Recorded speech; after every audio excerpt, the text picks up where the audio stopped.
Yes, sir. Okay. Good evening, friends.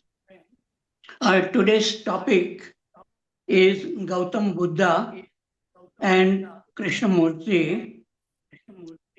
We have discussed about Krishnaji's teachings in great detail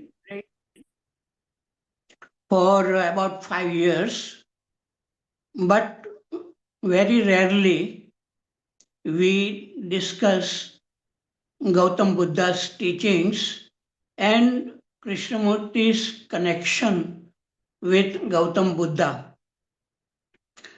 If there was any teacher Krishnaji admired and respected and maybe worshipped, that was Gautam Buddha. Because Krishnaji was brought up by Theosophical Society, and in the philosophy of Theosophical Society, Buddha is regarded as the highest teacher. And Buddha was completely, absolutely free. And so Buddha doesn't reincarnate. But below Buddha, below Gautam Buddha, is Maitreya Buddha in the hierarchy of Theosophical Society. And there was a belief among Theosophists that the time was ready for Maitreya Buddha to reincarnate in the human form. And they were searching for some body which was very pure, innocent body, which can be suitable for Maitreya Buddha to come and work through that body. And so Leadbeater, who was the leader of Theosophical Society, when he saw Krishnamurti on the Adyar beach in 1908, when Krishnaji was about 13 years old, when he saw the boy, he felt that maybe this is the right body for Lord Maitreya to come into and work through this body. So Krishnamurti was adopted and he knew a lot. I'm sure he had read Buddhist literature. And apart from Buddha, it seems to me that Krishnaji did not know about other spiritual teachers because he was brought up by Western people, and Krishnaji did not even knew any of the Indian languages, so he did not know about other great teachers. But Buddha he knew. So this is the background of how Krishnaji came to know about Buddha. And when Krishnaji was young, he used to see Buddha also. And maybe he was very dreamy and he used to see the image of Buddha. And he had written a very beautiful poem also on Gautam Buddha. Now, we know that what Krishnaji is talking about is mostly about the human suffering. And this suffering is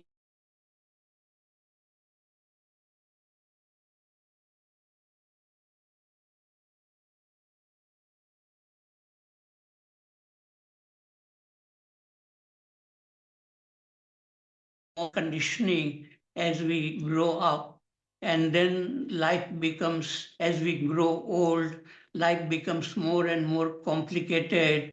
And it is very difficult to be free from problems like fear, anger, jealousy, loneliness, boredom, conflict in relationship. And so humanity has been suffering for these problems because thinking is not very clear and the feeling is also not very clear And to have a very clear thinking and feeling, we need a different dimension and that dimension exists in human beings, but it is not awakened. And Krishna ji calls it awareness or choiceless awareness or intelligence. And so the teachings of Krishnamurti were about awakening of intelligence, which can see thinking and feeling very, very clearly as they arise.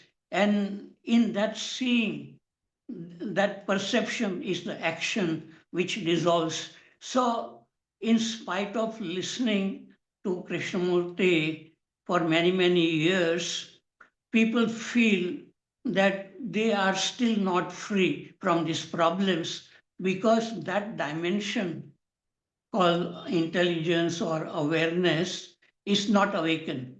And so our whole purpose of life is to awaken that energy or intelligence or awareness which can resolve all the problems created by thinking and feeling.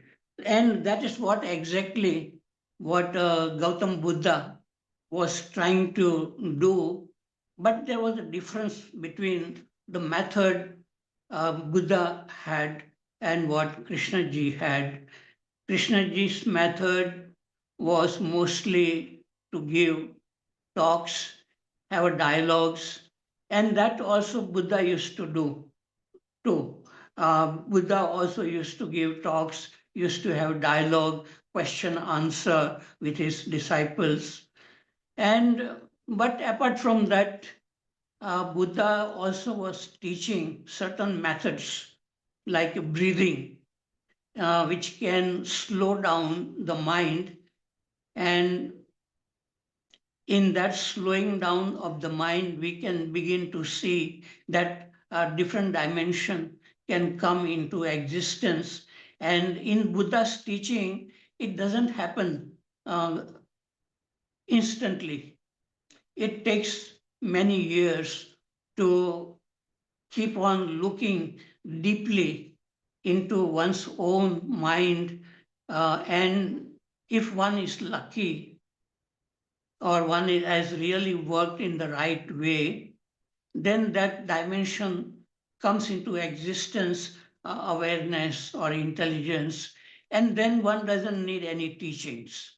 But as long as that dimension doesn't come, and that dimension is not once in a while, but which can go on effortlessly, the choiceless awareness, effortless, motiveless awareness, which is in touch with what is happening in our body and mind. And that is what Buddha was trying to do. And it takes a long time. And even in, though Krishnamurti would say that it is very immediate, time is not needed, but in spite of that, people can go on reading Krishnamurti books, keep on listening to Krishnamurti year after year, and still can remain with many, many problems. So it is not immediate in my view. And in my case, I was lucky to come across a book of Krishnamurti in 1972. And what Krishnamurti said in that book, it made me very curious to look at my own mind, that how this thing called I or ego comes into existence. And Krishnaji said that ego or me, it comes through thinking.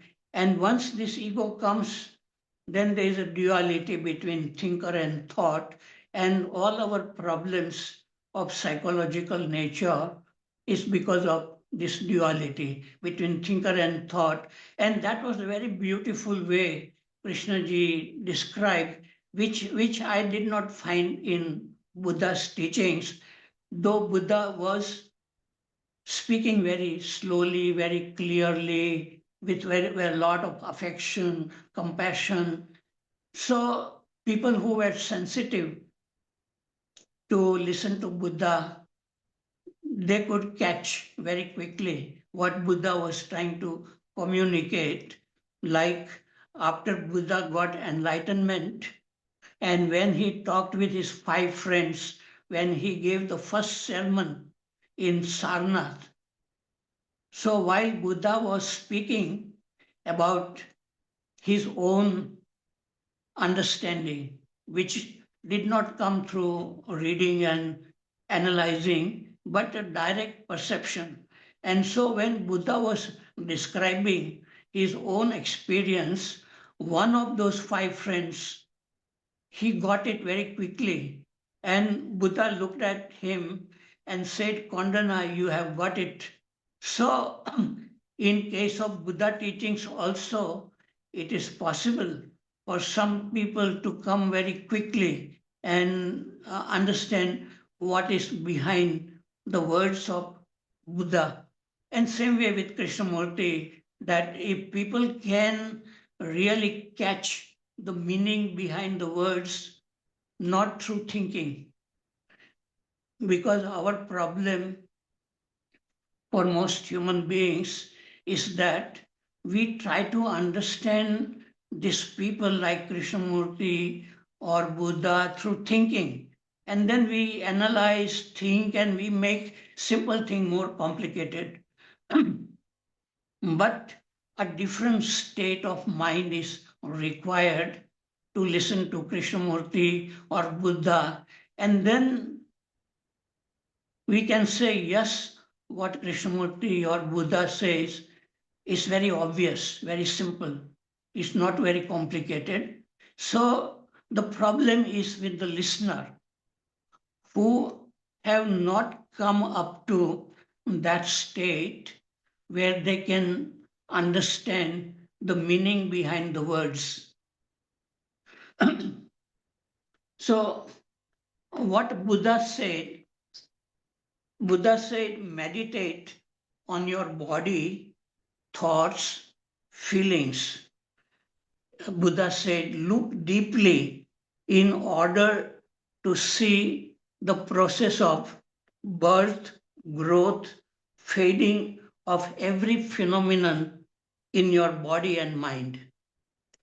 It is the path of deep breathing and awareness.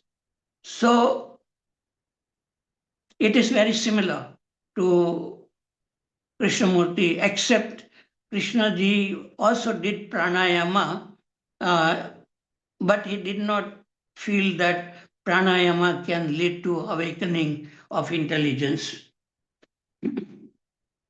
And the Buddha said, do not indulge in metaphysical questions and discussions such as universe is finite or infinite, eternal or temporary, or who created the universe. So Buddha was not interested. Buddha was interested in the suffering which we create for ourselves because we don't see clearly how our mind works. So same way with Krishna ji, that Krishna ji was not interested in God or who created universe and discussing metaphysically. And Buddha's path was middle path.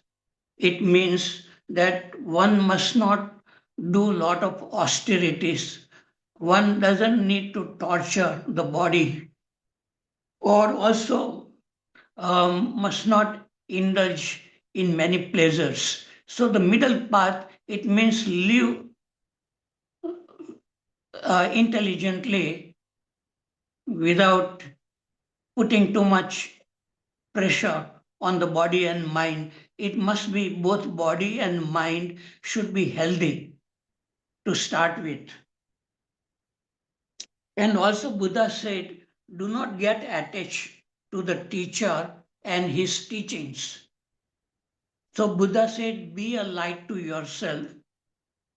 Buddha was pointing a finger to the moon. The finger means his teachings, and the moon is the truth. And that truth we have to look at and not the finger. Buddha is pointing the finger to the moon, to the truth. And so it is our responsibility not to get attached to the teacher and his teachings, but to look at our own mind, what is happening within us in the daily life of activities, not in isolation or going to a study center or Himalayas and away from society, but while living in the daily life, we can look at what is happening within us. If somebody says something unpleasant, how we get hurt, what is behind getting hurt, or jealousy or comparison, and all that fear, all that. So, and Buddha said that the person's presence is more important than his words. That means words are not the thing, which also Krishnaji said that the word truth is not truth, the word water is not water, but the reality, what is, and that is non-verbal. So it is extremely difficult for teachers, even spiritual teachers, to say something about reality, because reality is underneath the words.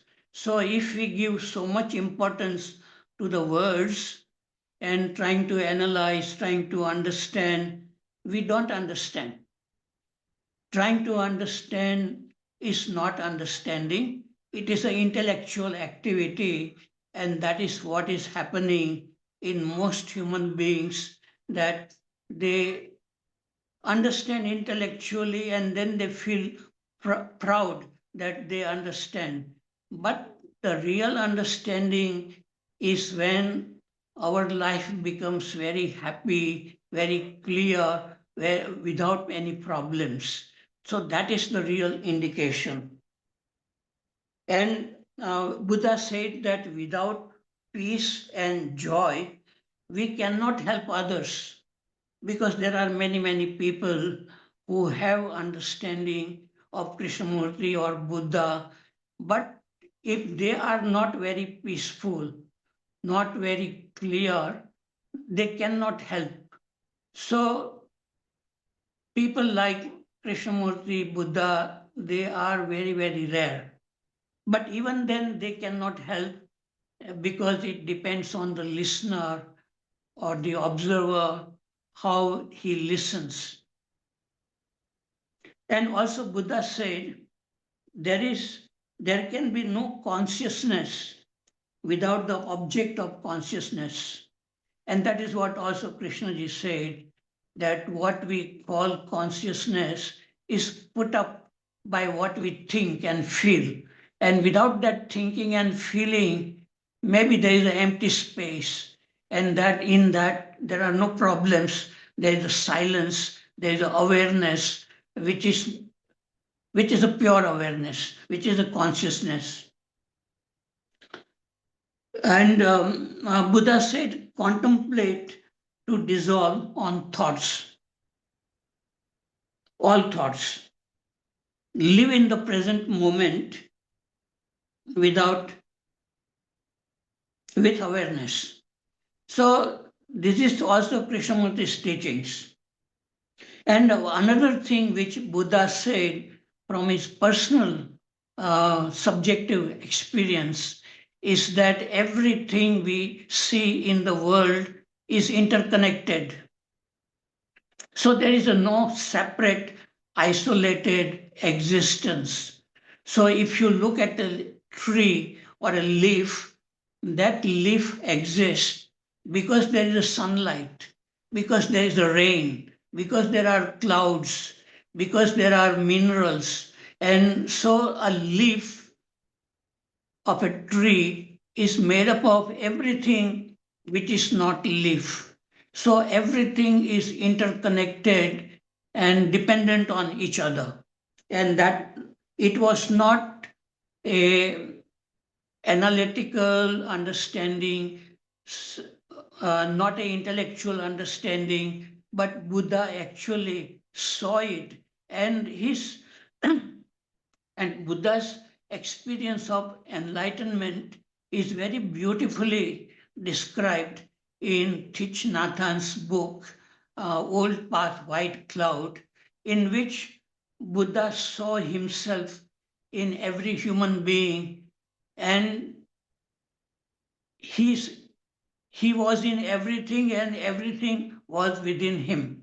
So it is like that model, um, uh, the the part contains the whole and the whole contains the part, and that was a real subjective experience of enlightenment in Buddha. And only after enlightenment Buddha started teaching. Otherwise he himself was learning. But I think what we see in the world is that people start teaching even when they are not free. So, uh, before enlightenment, King Bimbisar was very deeply impressed by the way he looked at Buddha, the way Buddha was walking. And he came to Buddha and said, Teacher, would you like to be my teacher? I will give you half of my kingdom if you be my teacher. And Buddha said, No, I am still not qualified to teach. I have many doubts. So after that, only when Buddha got this enlightenment and a complete clarity about the suffering of human beings, he could start teaching uneducated village children who were in that village where Buddha got enlightened. And so when Buddha was speaking, he was speaking very, very simply, very clearly, and the uneducated children were very well able to understand what Buddha was saying. So the real test of understanding is that a person becomes very simple, and he can, just like a mathematics teacher, if he is a good mathematics teacher, he will tell the student that if you know how to do 2 plus 2 equal to 4, you can learn mathematics. And a good teacher will build up mathematics from a very simple thing to more complicated things. So Buddha was like that kind of teacher who can go very, very simple by asking people, children, to, to see how they are eating fruits, because they were sitting together and Buddha said, be aware while you are eating orange.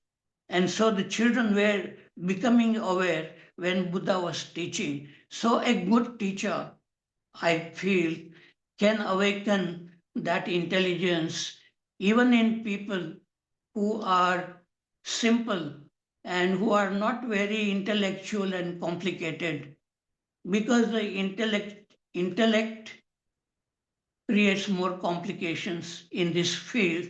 One needs a freedom at the beginning, as Krishnaji says, that without that freedom, we cannot listen very, very simply, very, very clearly, without any interpretation.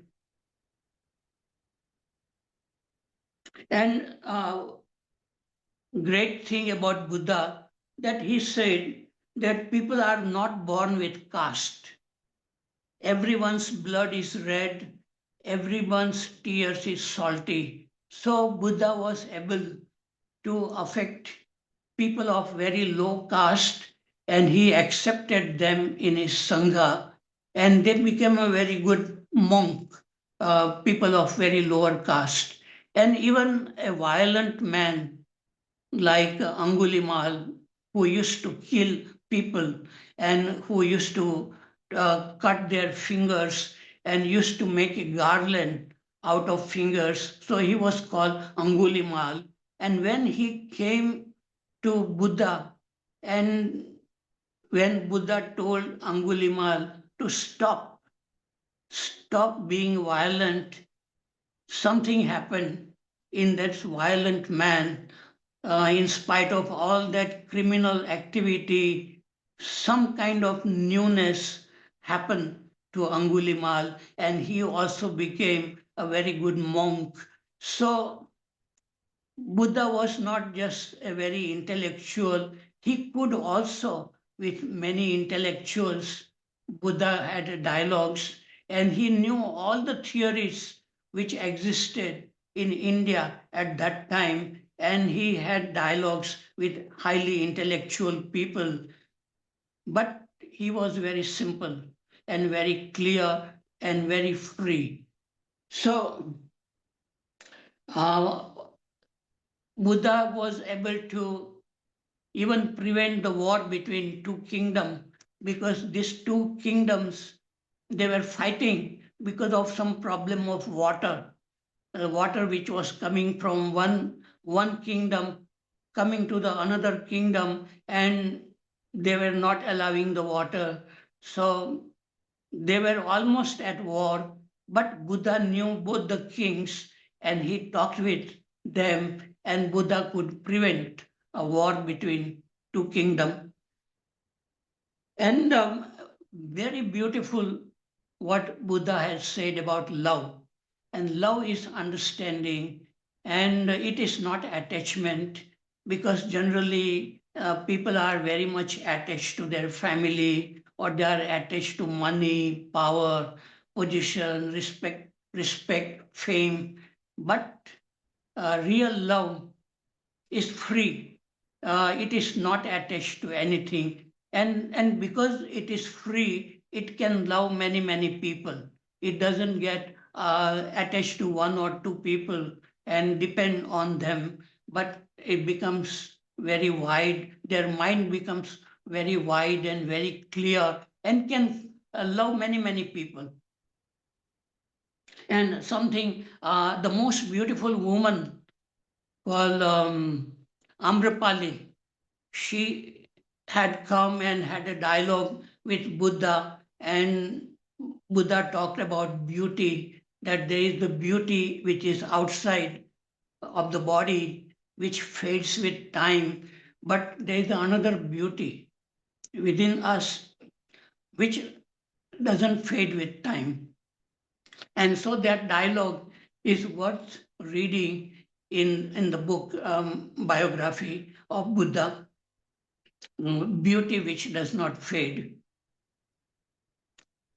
And Buddha talked about four noble truths: that there is a suffering in the world, there is a cause for suffering, there is an understanding of that suffering, and there is a freedom from this suffering.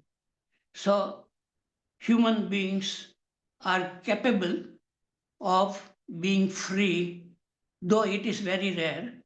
People who give their whole life into looking it in their own mind, maybe some of them can come to it, and then they don't need any teachings. So I would say, coming back to Krishnamurti, that Krishnamurti was a very passionate teacher. He spoke very powerfully, and people listened spellbound. Buddha was also not very passionate, but Buddha was very compassionate. And also people listened to Buddha with a spellbound attention. And I would say one thing, that at the time of death, Krishnamurti seemed to be little bit sad and pessimistic, and Krishnaji felt that nobody understood what he was talking about. But when Buddha passed away, Buddha was very happy, and he felt that all his monks who were with him, they had begun the journey in the right direction. They had entered the stream, and they will have no problem. So Buddha was very optimistic, and Buddhism has spread over 2,500 years, and many people have been attracted. They have come to that freedom what Buddha was talking about. And Krishnaji is just starting. We cannot know what will be the future of Krishnamurti's teaching, whether it will spread all over the world and whether it will affect the politicians. Because as far as we see about last 40 years after Krishnaji's death, we don't see much impact. Yes, there are thousands of people, they are listening to Krishnamurti, reading, they are deeply affected by Krishnamurti, but it has not spread much yet. So, only I think I have said enough thing right now.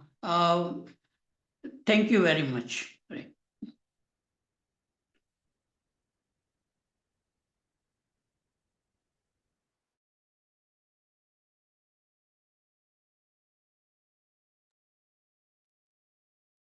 Thank you, Harshad sir. If anybody wants to say anything or comment, he can raise his hand and unmute himself. Pradeep sir, do you want to say something? You can unmute yourself.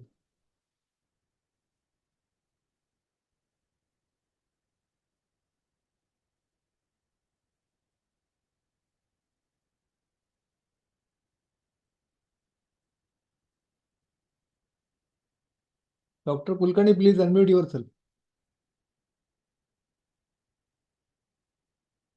Yes, sir. Thank you, Harshad sir.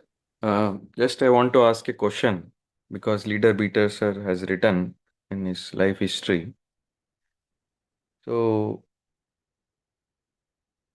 Krishnamurti ji was like a shepherd going to the Buddha and asking about the varam or the boon. I wanted to spread the message of you to the world. And it has been said that he has given the boon, but not now.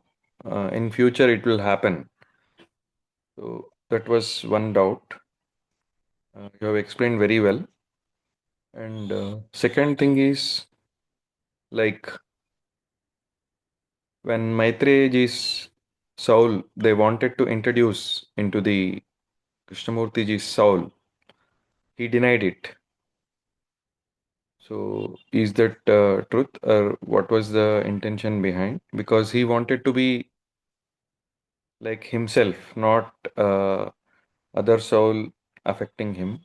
Second thing. Third thing was like coming to the when Mahatma Gandhi ji and Krishna ji's conversation, they talked to the Krishna ji. He said, I am working at individual level. So what was the intention behind like I wanted to give the freedom to the world at individual level, that is by consciousness. Thank you, sir. Can you clear these doubts? Harshad sir, please unmute yourself.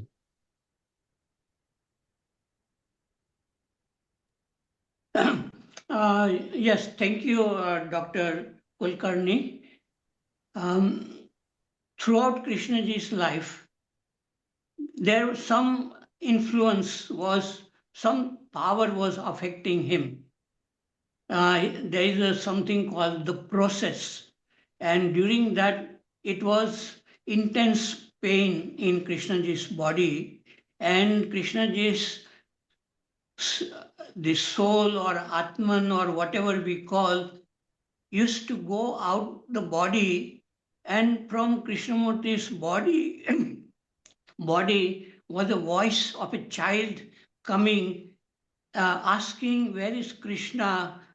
When he will come back, like that. And that happened even when Krishnaji was old in 1948. in India, in Uti, and Pupul Jayakar and sister, they both saw it, that Krishnaji became unconscious and something was going on, tremendous pain.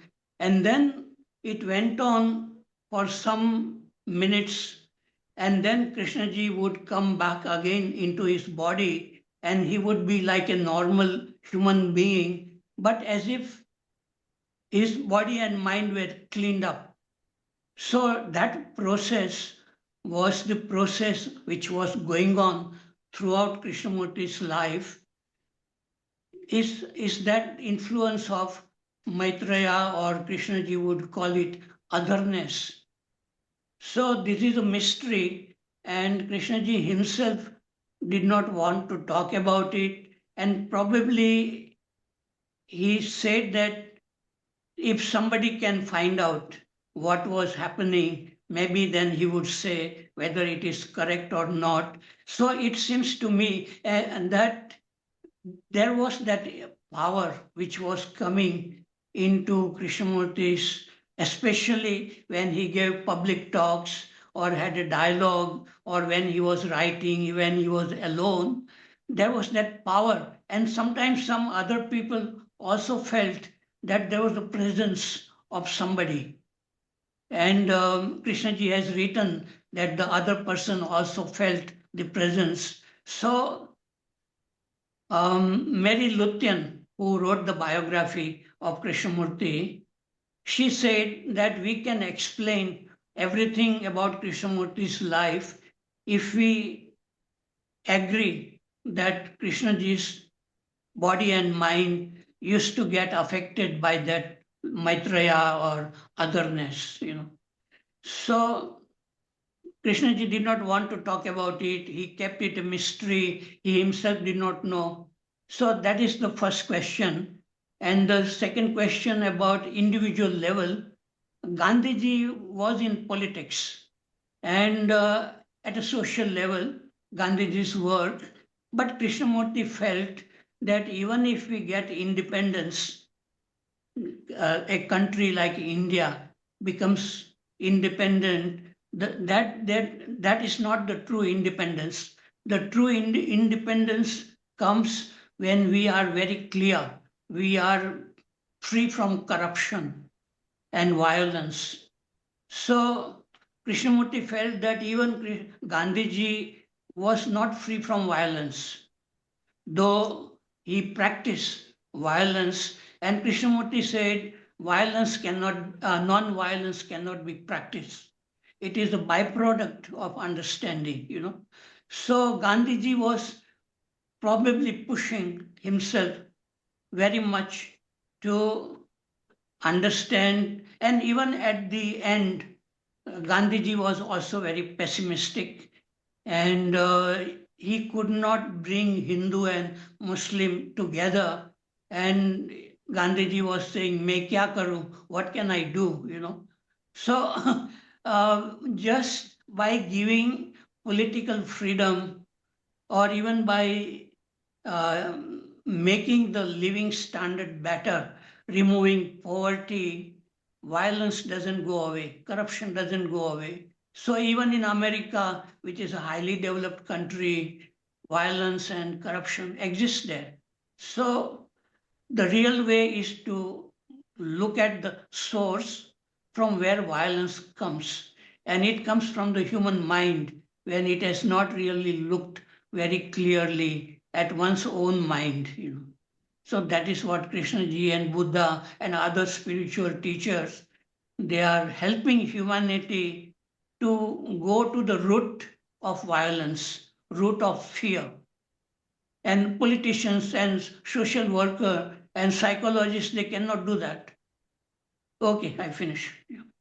Sir, a last question, because you are from the school of Krishnamurti. So, Krishnaji has said the same thing. I am afraid that though people are learning a lot of things in the Krishnaji school, Rishi Valley, including, the big politicians and all, but while they are reading and studying and learning, they are good. But they came out the application fails. Even their parents wanted to force them into the patterns and the circumstances.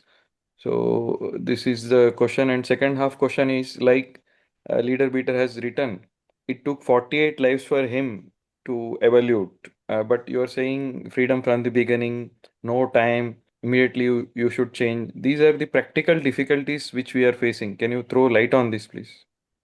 Yes, yes.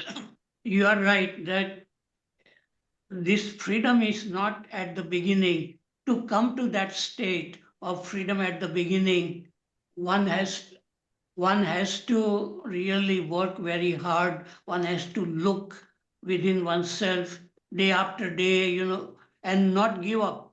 And the students you talk about, the students they don't come to the schools because they are interested in Krishnamurti's teachings, not even parents. Their lifestyle is different. They are coming from rich families and their purpose is to do well in society. They want to fit into the society. Want to become very rich, and they want to go to America and study there and earn more money and have family. And so their life is like any other human beings. But they are happy when they were in school and they were able to learn all subjects which can help them in getting good job and good environment, natural beauty. And so that affects them in a little way, not in the direct uh, at the source. Their mind doesn't really change much. They're more or less like other human beings only, but they had a happy childhood, I would say. Yeah. Thank you. Thank you very much. Mm.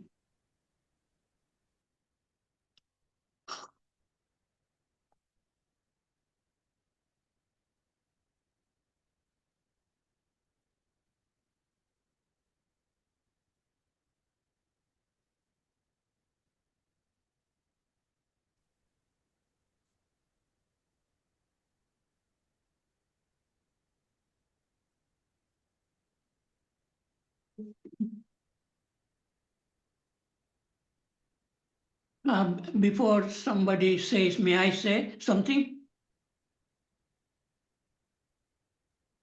Yes, sir.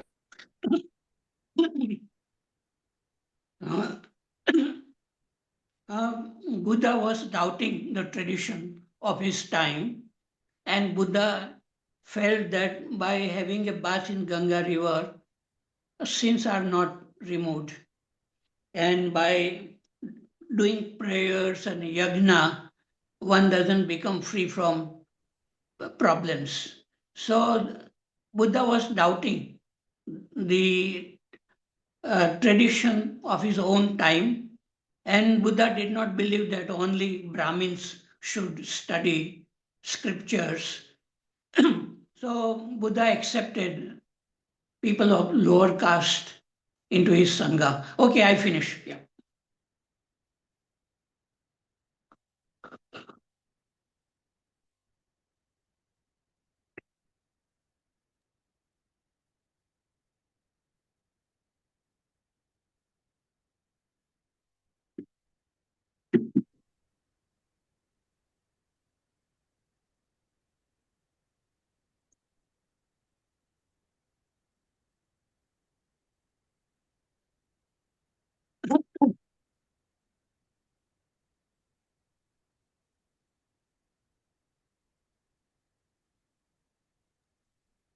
Sir, it has been told that Krishnamurti ji was given the Diksha, the Guru Diksha initiation by Jwalakula Maharshi by taking his the subtle body or the what we call the avachetana mind or the subconscious and unconscious mind. Any thing you know about this? I know that when Krishnaji was young, he used to be taken on a astral plane by Leadbeater and Annie Besant and other some few people. to be in the presence of the masters, and these masters were master. There are two names I don't remember now, and above that masters there are other higher masters. So there's a whole hierarchy, and they all used to meet on astral plane, and they used to verify with each other what they discuss. So this went on for a long time, and then at one time in 1925, there were some theosophists. They were in Holland, and they also did like meeting the masters without Krishnamurti was not there. Ledbetter was in Australia. Krishnamurti was in Ohio, and this Arundale and some other Wedgwood and other people, they begin to claim that they had taken 3-4 initiations in 1 week.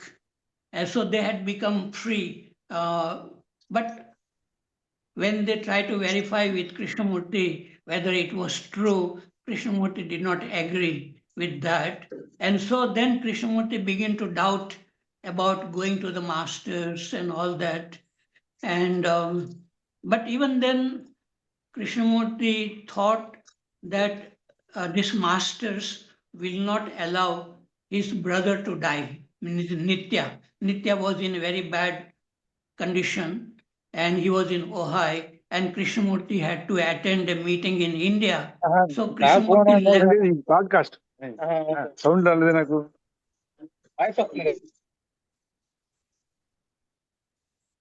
Yeah, may I speak? Yeah, so Krishnamurti left Nitya thinking that Nitya will not be allowed to die by the masters. But when Krishnaji was on the journey, news came that Nitya had passed away. So that was also a great shock to Krishnaji. And so after that, Krishnaji did not speak about the masters and all that. And he began to develop his own different language to communicate without introducing those words.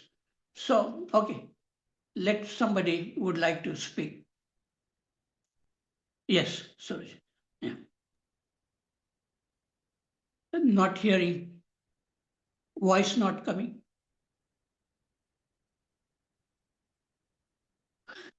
Saroj Sahu, sir, please unmute yourself. I have unmuted. Yes, now it is. Am I audible, sir?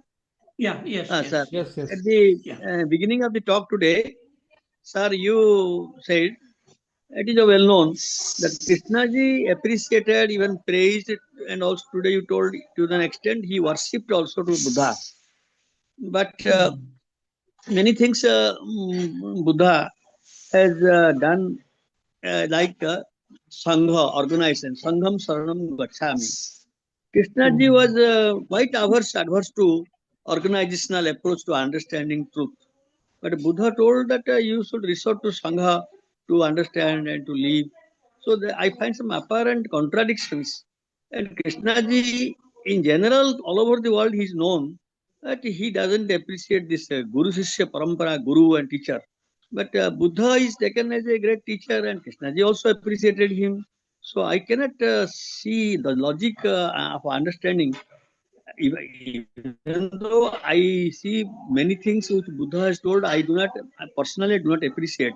Like he says about this rebirth and all that. That is a philosophical argumentative question. Krishnaji deals that in different way. So, but how do you say about it when I say this Krishnaji's and Buddha's approach? Yeah. Yes, I think the organization allows people who are interested in the same thing to come together, to discuss, to create an environment.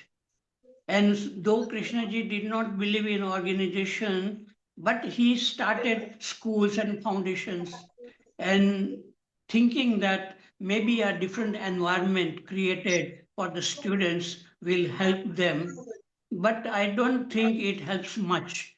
Helps maybe little bit, but it mostly depends on the sensitivity of the individual. Even in the Sangha, also there were problems too. Like there were two groups were formed and they were fighting, and Buddha came to resolve their problem, and they were not listening to Buddha. Same thing happened to Krishnaji in Brookwood Park, that there were two groups were formed of teachers, and they were having problem, and Krishnaji wanted to resolve the problem, but they did not listen. So I think in this field, spirituality is not for everybody. Very, very few people are deeply interested and will give their life to it. Like people who become sannyasi, that means they have given their life to that way of living. So that is people who are interested in making money, become famous, they are not interested in spirituality. They will not, they may try to understand, but it will not work unless it is a living every day one is interested in it. So there are very few people who are like that. Yes. Your voice not coming. Your voice not coming. Yes, Completely. Buddhist people. Buddhist people. Now it is audible, sir. Yeah. Yes. Buddhist people, they say there is rebirth. Whatever you do accordingly, we take a birth. But Krishnaji doesn't appreciate it. So what do you say about it? Yeah, Krishnaji did not say that there is no rebirth, but he said you don't need to go very far into the past or in the future. Every moment you are reborn, Krishnaji said. So how you live now in this moment, it affects the next moment. So Krishnaji did not say that there is nothing like rebirth. Buddha himself had seen many of his births during his enlightenment. And so such a thing do exist in my view. And here and there some children, they are able to remember their past life, and it has been verified by many research done that we do have past life. And even when Krishnaji was dying in California, he said the body like his, it requires many years to get that kind of enlightenment. So Krishnaji did not want to talk about rebirth, but in a different way, that cause and effect.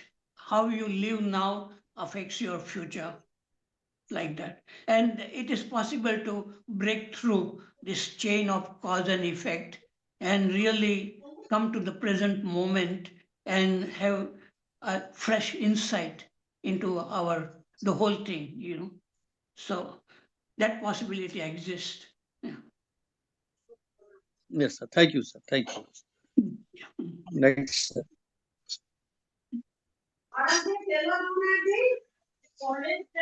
Yes, sir. Thank you. Thank you.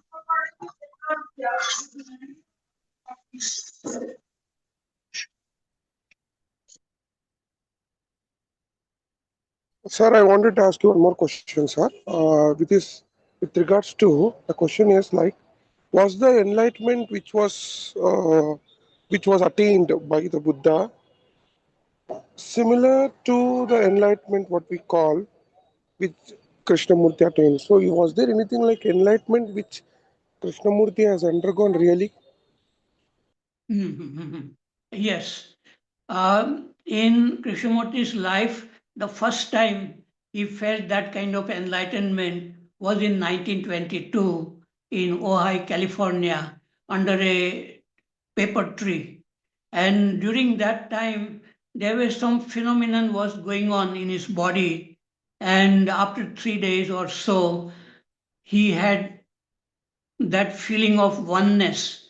He saw some vehicle or some man on the road, and he felt that he was that man, and that man was breaking stone. So he felt that he was that stone, he was everything. So that kind of experience of enlightenment, which was very similar to what Buddha went through. But I think different people, they have a different kind of experiences. So it is, each one is individual. The only thing common in them is that they become very clear. They have no problem of mental kind of problem, psychological problem. They become very clear, they can see their own thinking and feeling very clearly. And in that seeing is the action which dissolves problem. So they come to the state of ongoing, effortless, motiveless awareness, which is the intelligence. So that is common, I think, in people who go through this kind of enlightenment.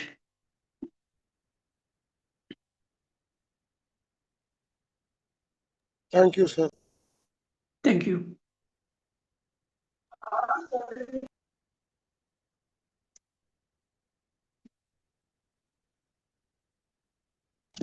May I ask another question, sir? May I be permitted to ask another question?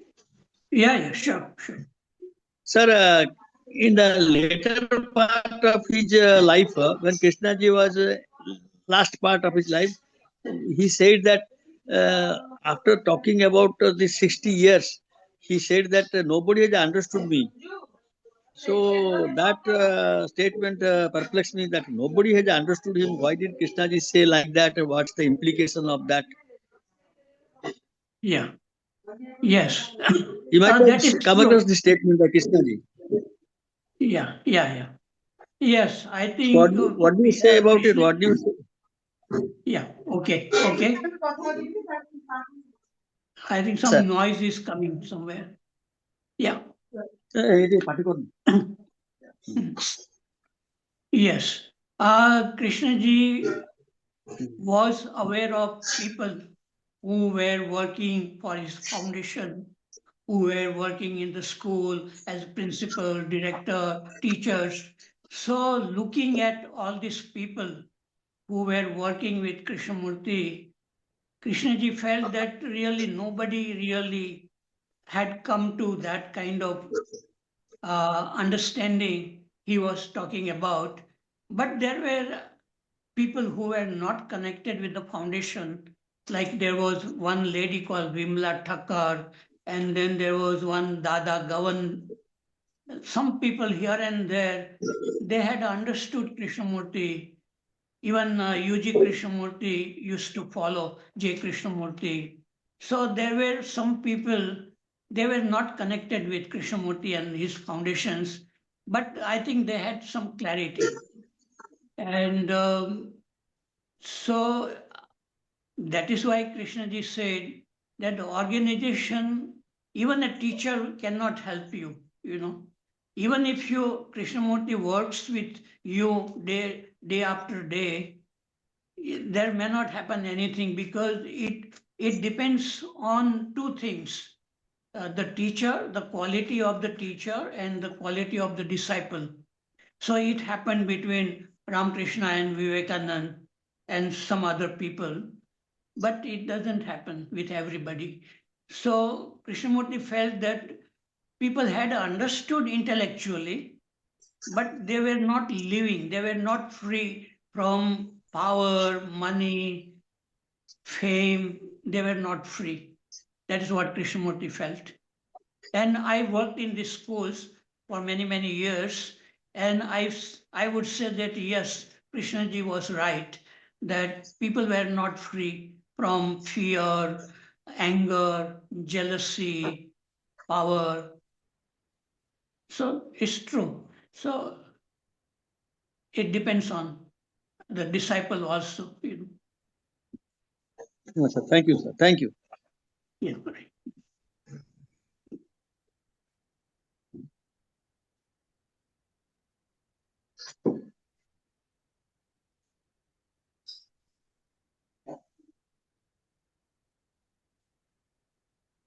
But to me, it appears many those associated with Krishnaji until today, many I think they have understood and they are doing something about it seriously. Some people have given their life also. Many have gone. Suppose, for example, Rajesh Dalal. I have come across him and Kabir. Many people and Krishnamurti who was working in our KFI headquarters foundation. They were serious too, and they understood, they lived also. What, to me, I say that they may be, some may not be, but some were there, people who I think they have understood and they were also changed their life. Maybe few. But Krishna said nobody understood. I was a bit perplexed, sir. His statement last in Ohio, last days of his life. Yeah. Krishnaji expected much more than what these people like Rajesh or Professor Krishna or Pupulji, and there are many. Krishnamurti. Yeah.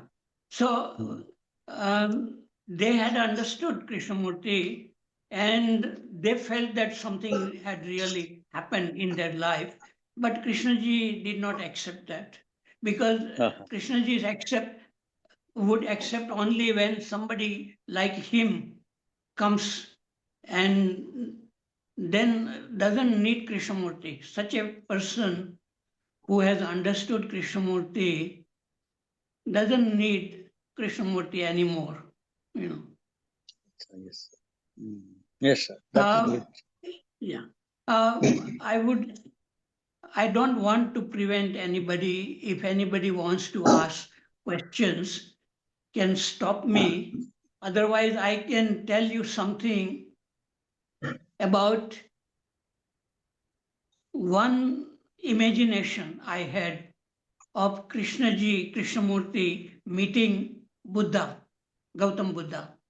And some kind of a Krishnaji asked questions to Gautam Buddha. May I talk about it? Yes, sir. Yes, sir. Yes, Yes, please sir. talk Yeah. about it. Please. Yeah. Go on. So in my imagination, I saw that Krishnaji was in Varanasi and he had gone to Sarnath. And when Krishnaji went to Sarnath, he saw Buddha giving a talk to his disciples. And all these disciples, monks, they were listening very, very attentively. And at the end of the talk, Gautam Buddha said, "Would you like to ask any question?" And his disciples were very quiet. So at that time, Krishnaji was there, Krishnamurti, and he said, "Beloved teacher, may I ask you some questions?" And Gautam Buddha said, "Yes, young man, you can ask any question. Your question will help my disciples." So the first question Krishnamurti asked Buddha is that, was it necessary for you to leave your palace and go to the forest and meditate and practice all these austerities to come to enlightenment? Would you not have come to enlightenment by living in the palace with your family? So Buddha said that he needed some time because he was a prince and he had a responsibility for the family and for the kingdom, and he needed something was bothering him about the problems of old age, about the problem of fear of dying, death, disease, all that. And to get the time to really meditate, he had to leave the palace and he had to learn how to look at all these questions. And so Buddha went to some gurus, learned the technique of meditation. Then he left the gurus and he did something else. And finally, when he was relaxed, when there was a freedom at that beginning, what we call, something began to happen and some changes happen in his body and brain, and Buddha began to see everything very, very clearly. And the first time he looked at the morning star in the early morning, and it looked so beautiful. That means some change, qualitative change in the brain happened in the brain of Buddha. So all this would not have happened if he had remained in his palace and looking after the family, and he needed free time. So that was the first answer. And then second question which Krishnaji asked was,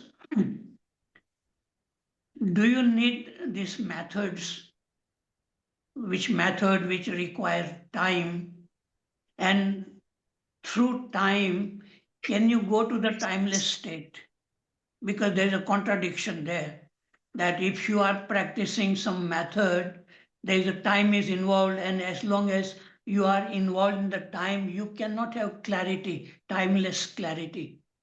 So Buddha said, yes, once in a while, when the mind is very quiet, when it is not working with any method, something new can happen, a timeless state, but then it doesn't remain.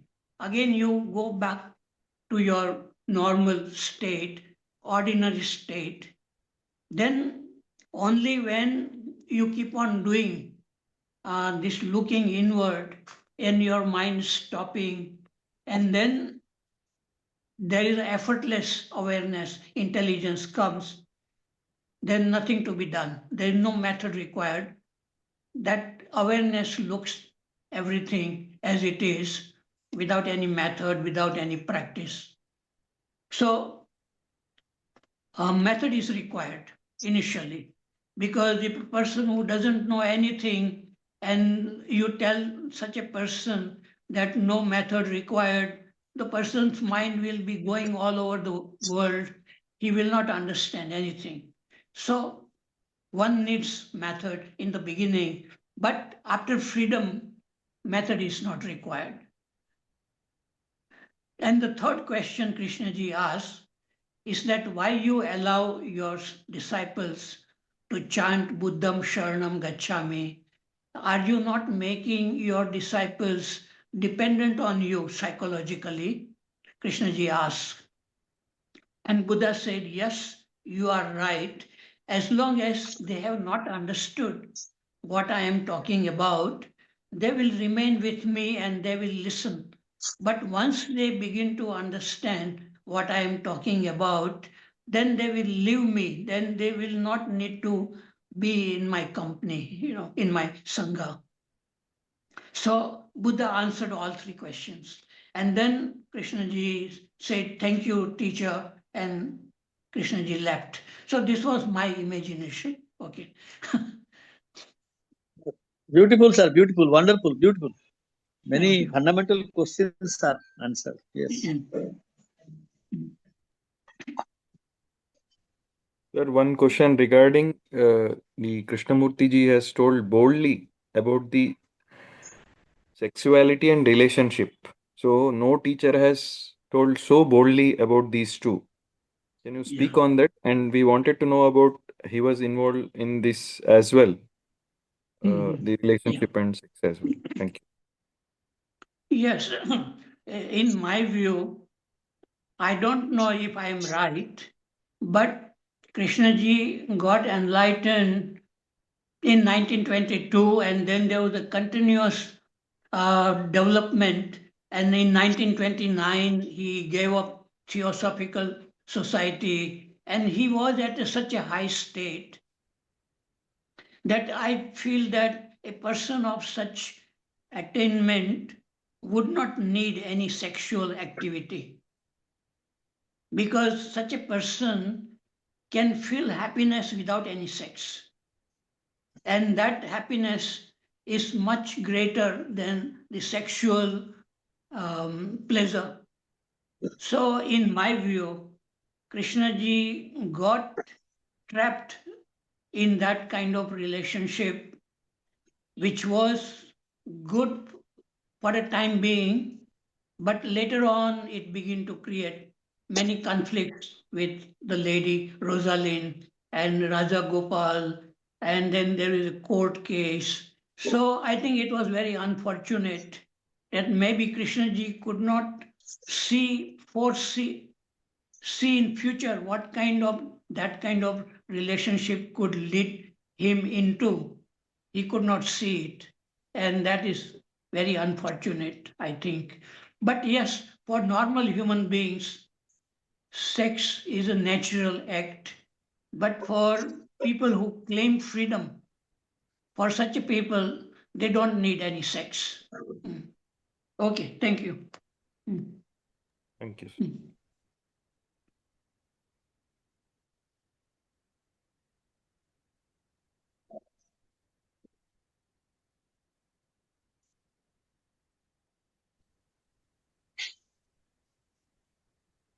Dinesh Waghmare ji.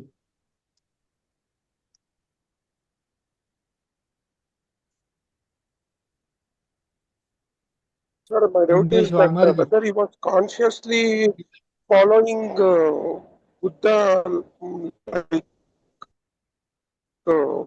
like psychologically, was he imitating or following Buddha? Okay. No, I don't think Krishnaji was following Buddha, but he was really influenced, I would say. And Krishnaji had looked into himself very, very clearly, I feel, and the tremendous clarity he had. But my feeling is that Krishnaji was not completely free at all times. Maybe at some time he was like a normal human being, and sometimes he was like Maitreya, Buddha. So even Mary Lutheran felt that Krishnaji had some conflicts and contradictions in the last chapter of Krishnamurti's biography of Mary Lutheran. She had mentioned that there were some contradiction and conflict in the life of Krishnamurti. So this is what I have read. Thank you. Thank you, sir.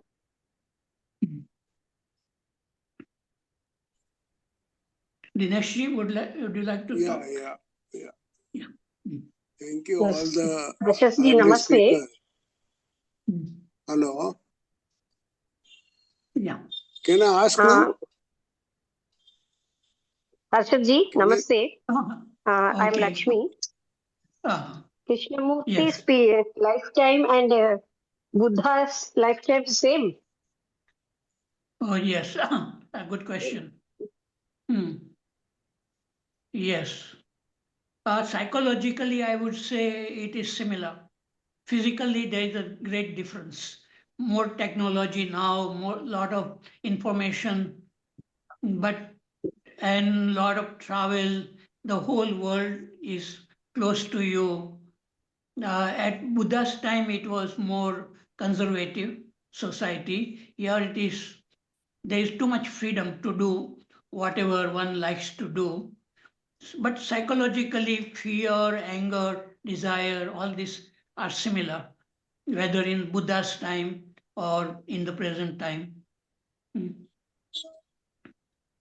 Another thing, P. Krishna, Professor P. Krishna said that when he spoke with Krishnaji that when you left Theosophical Society, then Krishnaji said, "Excuse me, I did not leave Theosophical Society, but they did not want me." He said it. He wrote it in an article in an international magazine, and he spoke in international convention.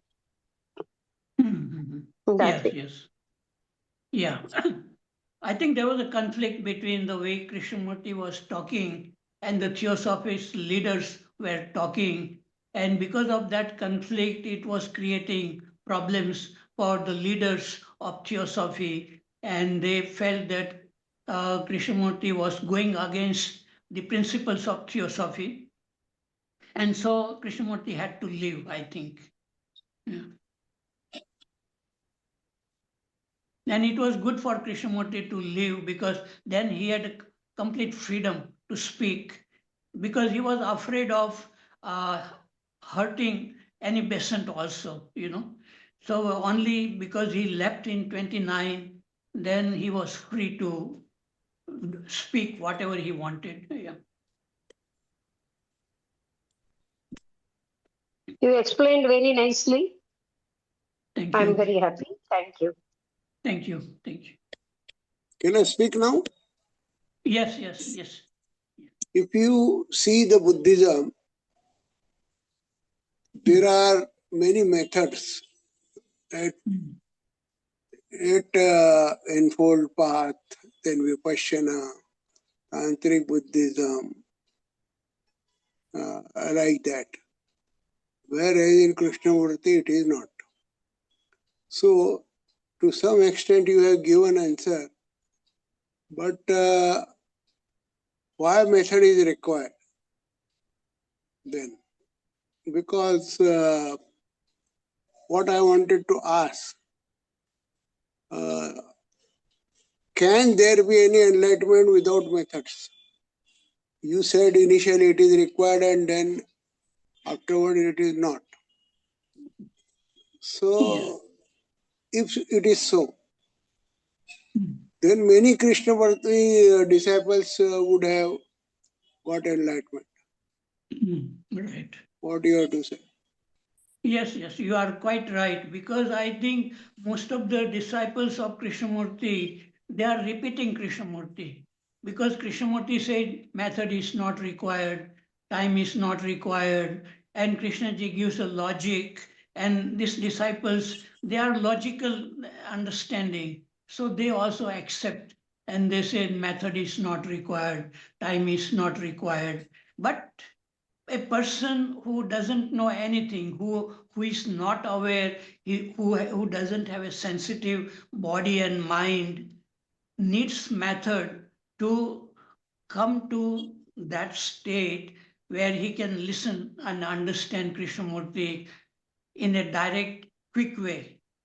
So method is required initially, but when a person is begin to see for himself his own mind, not understanding Krishnamurti, but his own mind he can see, then that seeing is the action, and there is no method in that. So freedom is required to have no method. Otherwise, one will have to keep on doing something. In Krishnamurti, direct seeing is different, and in Vipassana, the direct seeing is different. Vipassana is complete method, and in that, the meaning of direct seeing is very different. So, what do you have to say? I have not done any vipassana or anything. I used to read many spiritual teachers of India, Raman Maharshi or Osho, Ramakrishna, Mirabai, and many, Kabir, Astavakra. But when I came to Krishnamurti, then I got something very quickly what Krishnamurti was saying about thinker and thought, the conflict between the two. So I saw, by being silent, I saw that yes, Krishnamurti was right. And then that began to change a lot. But I had gone through a lot of reading before that, Yeah. Okay, thank you. Yeah. Sir, do you feel that still Krishnaji is affecting the whole world and including us now as well? Though his body is not there, but Yeah. his affection and the in subtle way, with force and energy, he comes, and now also he influences. Yes. I'm sure there is the influence of Krishnamurti in the lives of many people. and each person is affecting people around him or her. So, in that sense, there is the influence of Krishnamurti is there, and thousands of people are listening to him and watching the videos which are available, and they write very good comments, and they feel that yes, Krishnamurti says is very, very important for the modern people. But how many people can really be free in the sense Krishnamurti wanted? That is the question. So there is some influence of Krishnamurti, certainly. But war and violence and corruption still goes on in the world as before, or maybe even more than before. Thank you, sir. We are grateful to you. You have given so much of time and life for this, and you have told in very short span of time. We are much grateful and thankful to you. Thank you. Thank you.